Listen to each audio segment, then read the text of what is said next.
Good morning बच्चों।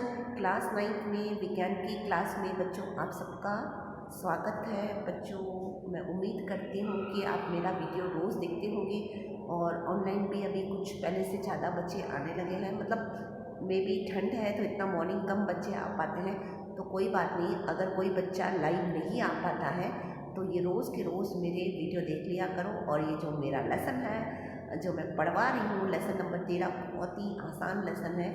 तो कल मैंने आपको बच्चों को बताया था संक्रामक रोग, असंक्रामक रोग और इसके अलावा एक्यूट और क्रोनिक रोग के बारे में बताया था। तो रोग फैलने के जो कारण हैं वो आपको भी मैंने बताया था। लेकिन रोग फैलने के कारण हमें पता है, लेकिन आखिर ये सूक्ष्म जीव हैं वो हमारे शरीर में किस तरह से प्रवेश करते हैं, आखिर आते कहाँ से हैं, किसकी वजह से आते हैं, जिसकी वजह से हम बीमार पड़ते हैं। हम जानते तो हैं कि इन सूक्ष्म जीवों के द्वारा हम बीमार पड़ते हैं, लेकिन वो हमारे शरीर में कैसे आते हैं उसके बारे में आज सीखेंगे। जो अभी मैं आपको बता रही हूँ रोग फैलाने के साधन, मतलब हमारे शरीर में अगर सूक्ष्म जीव आ रहे हैं, कौन से सूक्ष्म जीव, जैसे बैक्टीरिया, वायरस, प्रोटोजोआ, क्रोमिया, ये हमारे शरीर में आ तो रही हैं, परंतु बच्चों किसके द्वारा? तो उसका पहला कारक है, साधन है, वो है हवा से। हवा के द्वारा बैक्टीरिया और वायरस रोगी व्यक्ति से, मतलब जो बीमार है उस व्यक्ति से स्वस्थ व्यक्ति में संक्रमित हो जाता है। मान लो किसी को खांसी जुकाम है, निमोनिया है, क्षय रोग है, और अगर उसने छींक दिया तो उसके छींकने से जो हज़ारों वायरस हैं वो उसके द्वारा, हवा के द्वारा, दूसरा जो उसके पास खड़ा होगा उसके शरीर में आएंगे। इसलिए कहा जाता है ना, छींकते वक्त, खांसते वक्त मुंह पर क्या रखना चाहिए बच्चों? रुमाल रखना चाहिए। तो इस तरह से मेन कारण है वायु। इस वायु के द्वारा ही, जो मैंने आपको कल बताया था ना, सूक्ष्म जीव जैसे बैक्टीरिया, वायरस, फंजाई, प्रोटोजोआ, क्रोमिया, ये हमारे शरीर में क्या करती हैं? प्रवेश करती हैं। दूसरा जो रीज़न है, वो मुख्य रीज़न है पानी के द्वारा। अनेक संक्रामक रोग, संक्रामक मतलब संक्रमण से फैलने वाले रोग, पानी से फैलते हैं। जब बीमार व्यक्ति के अपशिष्ट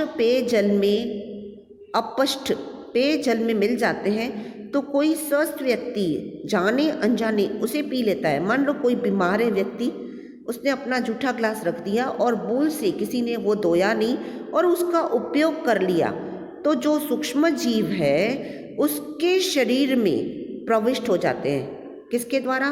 पानी के द्वारा। और वह भी क्या हो जाता है? रोगग्रस्त हो जाता है। तो देखो, इसी पानी की वजह से जो लूज मोशन होते हैं, हैज़ा, पैचिश, ऐसे रोग किसके द्वारा फैलते हैं बच्चों? पानी के द्वारा। तो आपने बच्चों देखा कुछ रोग पानी के द्वारा फैलते हैं, तो जल के द्वारा फैलते हैं, और कुछ रोग किसके द्वारा फैलते हैं? हवा के द्वारा। तो ऐसे और रोग हैं जो लैंगिक क्रियाओं के द्वारा दो लोगों के शारीरिक रूप से एक दूसरे के संपर्क में आते हैं, और इसकी वजह से कई ऐसे रोग हो जाते हैं, जातीय रोग, जैसे सिफिलिस, एड्स। लैंगिक संपर्क के समय एक साथी से दूसरे साथी में स्थानांतरण हो जाए। यद्यपि ऐसे लैंगिक संचारित रोग सामान्य संपर्क जैसे हाथ मिलाना, गले लगाना या खेलकूद से नहीं फैलता। ये एक मान्यता है, जो एड्स HIV वायरस से होता है वो हाथ मिलाने से, गले लगाने से नहीं होता। हालांकि वो संक्रामक है, परंतु वह किस तरह से फैलता है? वो फैलता है लैंगिक संपर्क के अतिरिक्त। लैंगिक संपर्क से मतलब कोई एक व्यक्ति है, वो एक से ज़्यादा औरतों के साथ बिना प्रोटेक्शन के संपर्क रखता है। रक्त स्थानांतरण के द्वारा भी संक्रमित होता है। रक्त स्थानांतरण का मतलब, मान लो कोई व्यक्ति ब्लड डोनेशन के लिए जाता है, ब्लड चढ़वा देता है या लेता है, पर अगर सामने वाले व्यक्ति को, जिसने ब्लड डोनेट किया या दे रहा है या ले रहा है, उसको अगर एड्स होता है तो सामने वाले दूसरे व्यक्ति जिसको ब्लड चढ़ा रहे हैं उसको भी एड्स हो जाएगा।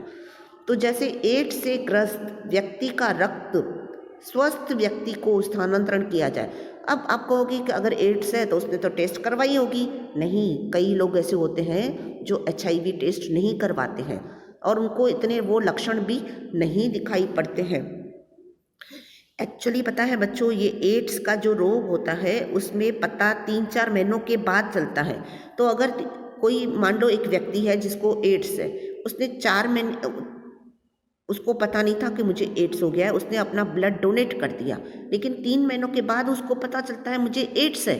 तो इसकी वजह से क्या होता है, जिसको उसने डोनेट किया उसको भी एड्स हो जाता है। इसके अलावा गर्भावस्था में रोगी माता से अथवा शिशु को स्तनपान के द्वारा, अगर कोई माता है ऑलरेडी उसको क्या है, एड्स है, तो अगर वो गर्भ धारण करती है तो उसके बाद उसके आने वाली संतान में भी या दूध पिलाने की वजह से भी आने वाले बच्चे को, जो भी बच्चा है उसको भी क्या हो जाएगा, एड्स हो जाएगा। ठीक है, तो ऐसे भी ऐसे पर्यावरण में देखो, इस तरह से देखो ये चित्र बताया गया है कि किस तरह से संक्रमित व्यक्ति से रोग किसी और स्वस्थ व्यक्ति में फैलते हैं। आपको मैंने बताया था जो फैलने के कारण है वो है हवा है, पानी है, और दूसरा था क्या मैंने आपको बताया था, लैंगिक संपर्क से, है ना। तो इस तरह से देखो, आप ये चित्र के द्वारा बिल्कुल आपको इजीली समझ में आ जाएगा। और इसके अलावा जो दूसरा है अन्य वाहक के द्वारा, जैसे मच्छरों के द्वारा, कीटकों के द्वारा। इसलिए बच्चों अपने घर के आसपास की सफाई रखनी चाहिए, क्योंकि इन्हीं मच्छरों के द्वारा आपको मलेरिया हो जाता है। इसलिए आपकी मम्मी घर पे साफ़ सफाई रखती है, डस्टिंग करती है, झाड़ू पोछा करती है, ताकि हमें किसी मच्छरों से या हवा से कोई भी रोग न हो। ठीक है, तो कई ऐसे रोग होते हैं जो जंतु रोगाणुओं के द्वारा भी अन्य पोषी तक पहुंच जाते हैं। जैसे मैंने बताया था, उसे हम कहते हैं वेक्टर कहते हैं, या उसे कहते हैं रोगवाहक। जैसे कि मच्छर, आपको मैंने बताया मच्छर की बहुत सारी ऐसी जातियां हैं जिन्हें अत्यधिक पोषण की आवश्यकता होती है। इसलिए वो क्या उत्पन्न करती हैं, बहुत सारे अंडे उत्पन्न करती हैं, और मच्छर अनेक समतापी प्राणियों में शामिल हो जाते हैं, हमारे शरीर में आ जाते हैं, हमको काट लेते हैं, और इसकी वजह से एक मनुष्य से दूसरे मनुष्य में रोग फैलते हैं। देखो, तो भोजन के द्वारा आपने अगर रखा हुआ भोजन खाया है, या दूषित भोजन, एक्सपायरी डेट हो जाती है, कई बार अपन वो दूध पी लेते हैं या भोजन खा लेते हैं, या मच्छरों के द्वारा, या फिर व्यक्ति के संपर्क के द्वारा, ठीक है, हवा के द्वारा, व्यक्तिगत संपर्क की वजह से हमें क्या हो जाता है, रोग हो जाता है। और कई बार कुत्ते के काटने से भी, अगर कुत्ते को रेबिस का टीका नहीं लगाया हुआ है तो उसके शरीर में रेबिस के वायरस होते हैं, और अगर वो स्वस्थ व्यक्ति को काट लेता है तो उसकी वजह से उस स्वस्थ व्यक्ति को रेबिस की बीमारी हो जाती है। और जो मलेरिया की बीमारी होती है वो प्रोटोजोआ, यानी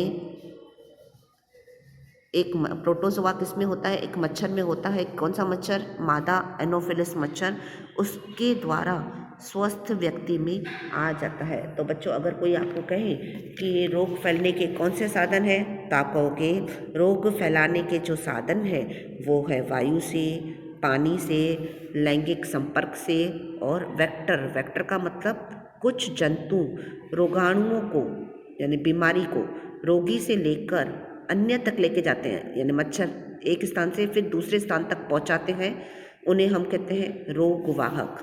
तो बच्चों, आपको इतना समझ में आ गया होगा। तो मैं आपको कुछ ऐसी इधर बीमारियां बता रही हूँ जिसका कारक क्या है, संक्रमण का साधन क्या है, उसके लक्षण क्या है, नियंत्रण के क्या उपाय हैं। तो आज मैं आपको 2 बीमारियों के बारे में बताऊंगी। जैसे कोई तुम्हारा दोस्त है, उसको अगर मलेरिया हो गया है तो उसका कारक कौन है, उसका कारक है जीव। कौन सा जीव, प्रोटोजोआ, यानी प्रजीव, जो हमें निरी आँखों से बच्चों नहीं दिखता है, और किसके द्वारा फैलता है? संक्रमण का साधन, आपको मैंने संक्रमण के साधन अभी अभी बताया था, हवा द्वारा, पानी द्वारा, वाहक द्वारा या लैंगिक संपर्क के द्वारा। तो इसका संपर्क है, संक्रमण का साधन है मच्छर द्वारा। आखिर जो अगर कोई व्यक्ति को अगर बच्चों बुखार है तो वो कैसे आता है, उसके लक्षण क्या है? सॉरी, मलेरिया है तो कैसे आता है? उसको बुखार होगा और मलेरिया का मेन लक्षण है बहुत ठंडी लगती है, बदन में दर्द होता है, उल्टी होती है, फिर पसीना भी बहुत निकलता है। तो अगर कोई व्यक्ति है उसको अगर मलेरिया हुआ है तो उसको तो डॉक्टर को दिखाते हैं, फिर मलेरिया का क्या किया जाता है? ब्लड टेस्ट किया जाता है। उस ब्लड टेस्ट के बाद पता चलता है कि उसको मलेरिया है कि नहीं है। तो उसके नियंत्रण के बच्चों क्या उपाय हैं? मच्छरदानी का उपयोग करना चाहिए ताकि मच्छर ही नहीं आए। फिर इसके अलावा घर में झाड़ू पोछा अच्छी तरह से करना चाहिए और केरोसिन तेल का छिड़काव करें और जो कुनेन दवा आती है वो लेने की। ठीक उसी ही तरह से अभी अभी मैंने जो रोग बताया, दूसरा रोग है पोलियो। जो अभी तो पोलियो रोग सरकार का जिस तरह से अभी आजकल कह रहे हैं कोरोना वायरस को खलास करना है, तो हमने पोलियो को भी लगभग नाबूद कर दिया है। तो पोलियो किसके द्वारा फैलता है बेटा बच्चों? वायरस के द्वारा, पोलियो वायरस के द्वारा। और आखिर किस तरह से एक शरीर से दूसरे शरीर में आता है, मैंने बताया था उसके 4 कारक हैं, हवा, पानी, भोजन, ठीक है, और इसके अलावा जो मच्छरों के द्वारा। तो यह है दूषित भोजन और जल के द्वारा। अगर कोई व्यक्ति है उसको अगर पोलियो है तो क्या होगा बच्चों? गले में दर्द होगा, सिर दुखेगा, बुखार आएगा, गर्दन में अकड़न होगी और इसके अलावा पता है बच्चों क्या होगा? उसके शरीर में लकवा मार जाएगा। तो अगर किसी को हो गया है तो क्या करना चाहिए? उसको फिजियोथेरेपिस्ट के पास लेके जाना चाहिए और जो पाँव का है उसका एक्सरसाइज करवाना चाहिए। और जितना हो सके हर चीज़ का एक ही इलाज है, स्वच्छता बनाए रखो, क्योंकि कहते हैं ना स्वच्छता ही प्रभुता, जहाँ स्वच्छ रहता है वहाँ भगवान का भी निवास होता है।